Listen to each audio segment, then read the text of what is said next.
this video, I will be share my syllabus analysis, revision strategy, course कितना हुआ है और बाकी सारे डाउट्स जो शायद आपके मन में हो। तो बिना किसी देरी के चलो वीडियो स्टार्ट करते हैं। और उससे पहले डिस्क्लेमर।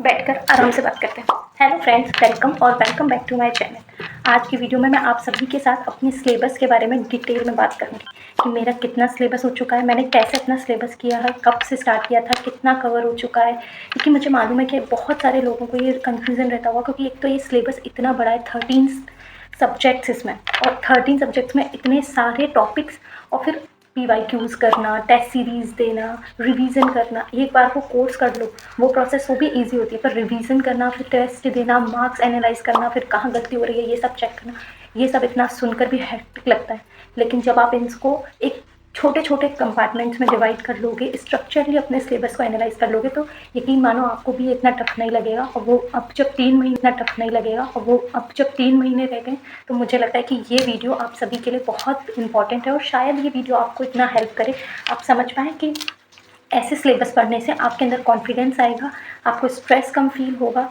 और आपको लगेगा कि आपका गोल आपके नज़दीक है और आप उसको कर पा रहे हो। तो let's begin to the video, और हम एक एक टॉपिक के बारे में डिटेल में बात करेंगे। सो पूरी वीडियो एंड तक ज़रूर देखना, और don't forget to like and subscribe to my channel.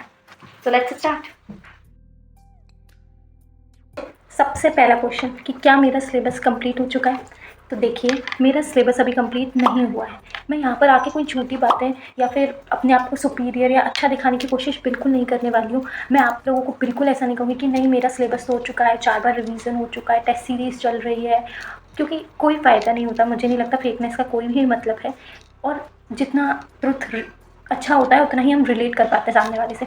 तो मेरा सिलेबस नहीं हुआ है अभी तक। कुछ पोर्शन का मेरा रिवीजन हो चुका है, जैसे सिलेबस के साथ साथ मैंने वो रिवीजन किया, और कुछ पोर्शन का मेरा रिवीजन अभी बाकी है। जिन टॉपिक्स का मुझे ऐसा लगता है कि नोट्स अवेलेबल हैं बुकलेट्स में या बुक में, एग्जैक्ट वही डेटा है जो टीचर पढ़ाता है, तो उस चीज़ को मैं नहीं लिखती हूँ, क्योंकि हमारे पास इतना एक्स्ट्रा टाइम नहीं है। लेकिन जिस चीज़ को मुझे लगता है कि मुझे लिखना ज़रूरी है, समझना ज़रूरी है, उन्हीं टॉपिक्स की मैं क्लास लेती हूँ, और उन्हीं टॉपिक्स को मैं नोट्स बनाती हूँ। मैं सारे टॉपिक्स के नोट्स नहीं बनाती। अभी भी मेरे जैसे पॉलिटी के कुछ पार्ट्स हैं, वो अभी टॉपिक्स इनकम्प्लीट है।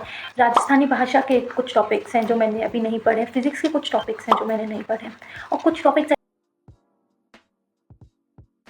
टीचर हो। आजकल सारे टीचर्स यूट्यूब पर भी अवेलेबल हैं, सब टीचर्स के कोर्सेज अवेलेबल हैं, और सब टीचर्स को मैं हमेशा कहती हूँ कि सब टीचर्स का ऑलमोस्ट कंटेंट सेम ही होता है, किसी का कंटेंट में ज़्यादा डिफरेंस नहीं होता है। बात यही होती है कि आपको किस टीचर का समझ में अच्छे से आ रहा है। तो आपको जिस टीचर का समझ में अच्छे से आ रहा है, आप उस टीचर से पढ़िए और उस टीचर से समझने की कोशिश कीजिए। चलिए, जिनका अभी तक सिलेबस नहीं हुआ है उनसे मैं ये कहूँगी कि आप जब भी जिस टॉपिक को पढ़ रहे हैं, उस टॉपिक को पढ़ते टाइम पे आप एक चार्ट बना लीजिए, या एक पेपर में सारे टॉपिक्स, सारा सिलेबस लिख लीजिए।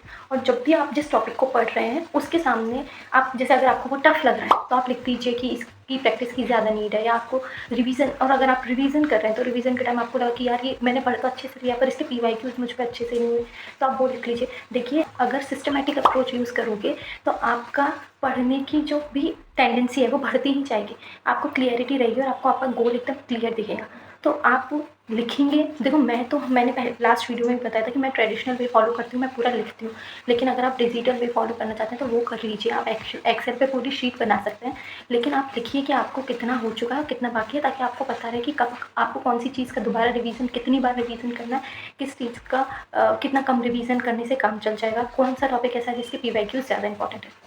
अब जिन लोगों का सिलेबस अभी नहीं हुआ है, मैं उनको कहूँगी कि आप अपना पूरा 100% देके 10 to 11 आवर्स, 12 आवर पढ़कर कोशिश कीजिए कि दिवाली तक आपका सिलेबस हो जाए।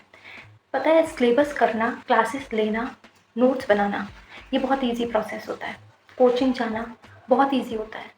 हम बहुत आसानी से कोचिंग के हम जब कोचिंग कर रहे होते हैं हमें बहुत टफ लगता है यार, सुबह सुबह उठना, डेली जाना, स्ट्रेस फील होता है, या हम ऑनलाइन पढ़ रहे होते हैं तो बहुत स्ट्रेसफुल लगता है। लेकिन यकीन मानो, वो प्रोसेस, वो टाइम बहुत ईजी होता है, और जो रिवीजन का टाइम है वो बहुत टफ होता है।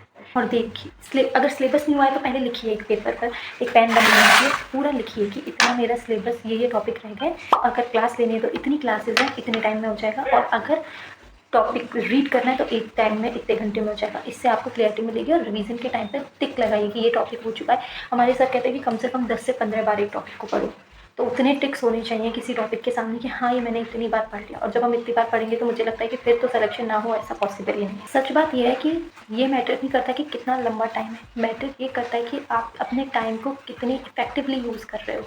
आप अपने आप को पुश कीजिए और अपने अंदर से इन महीने में, इन लास्ट के मंथ्स में मैक्सिमम आउटपुट ऐसी कोशिश कीजिए, फोकस होकर एक सही अप्रोच के लिए आगे बढ़िए।